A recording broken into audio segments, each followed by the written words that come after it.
xibaar yu wér te wóor ca tàng-tàng ba abonnez-vous pour ngeen di mën di jot suñuy vidéo. jërë ngeen jëf ci ànd ak ñun ci chaîne bii di Buzz 221 HD. La réduction des comptes perçue comme un échec loolu day bu ñu sukkandikoo ci Babacar Ba bu Forum Justiciable moom nag daal jàpp na ni kon réduction des comptes yi nga xam ni waroon naa nekk ab instrument de transparence et de bonne gouvernance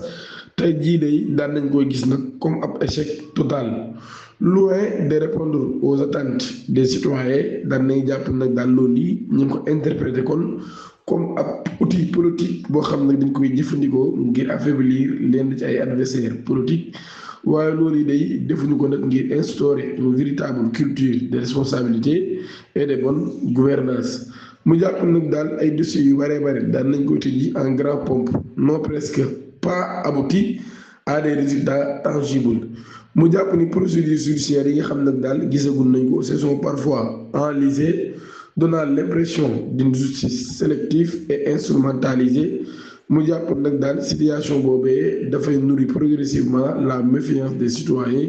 envers l'institution judiciaire, fragiliser l'état de droit.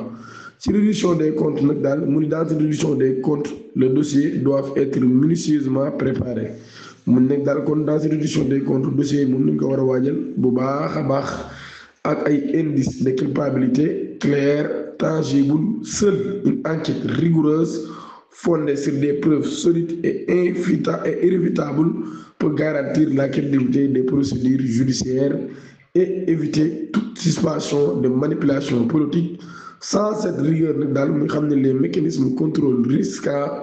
de transformer en instrument de règlement des comptes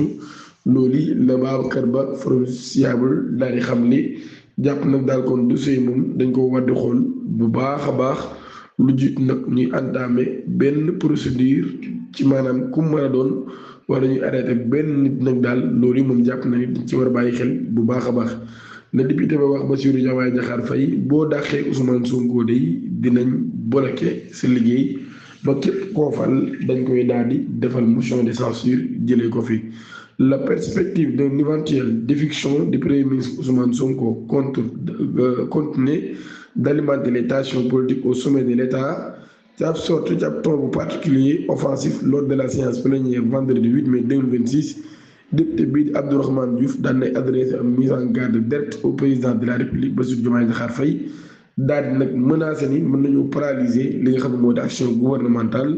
ni ko nag boo daaxee Ousmane Sonko ñun tamit dinañ amal ay motion de censure ci bépp premier ministre boo xam ni indi nga ko ci assemblée nationale bi loolu la parlementaire bi nag daal di déclaré ak fermeté mu daal di menacé nag daal kon bu fekkee dañ fay jëlee Ousmane Sonko moom bu soobee yàlla ñoom ñi tamit premier ministre bu mu fi indi dinañ ko dégommer. Abonné leen ngeen activé cloche notification bi te aimé vidéo bi jërë ngeen jëf.